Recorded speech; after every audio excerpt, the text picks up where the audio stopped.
আমরা উলা কালচারা কাদিয়া হাই মাদ্রাসার সপ্তম শ্রেণীর শিক্ষার্থী।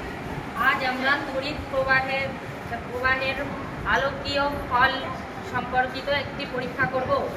এই পরীক্ষাটি করার জন্য আমরা একটি ব্যাটারি নিলাম, 3 টুকরো তামার তার নিলাম, একটি এলইডি লাইট নিলাম ও একটি সেফটি পিন নিলাম। এখন যখন এটা খোলা আছে অর্থাৎ বর্তনীটি মুক্ত, তখন এলইডি লাইটটা জ্বলছিল না। এখন যখন আমি এটা এখানে সম্পূর্ণ করলাম তখন দেখলাম এটা এলইডি লাইটটা জ্বলে উঠেছে, অর্থাৎ এটা হলো বদ্ধ। এখন আমরা দেখতে পাচ্ছি লাইটটা জ্বলে উঠেছে।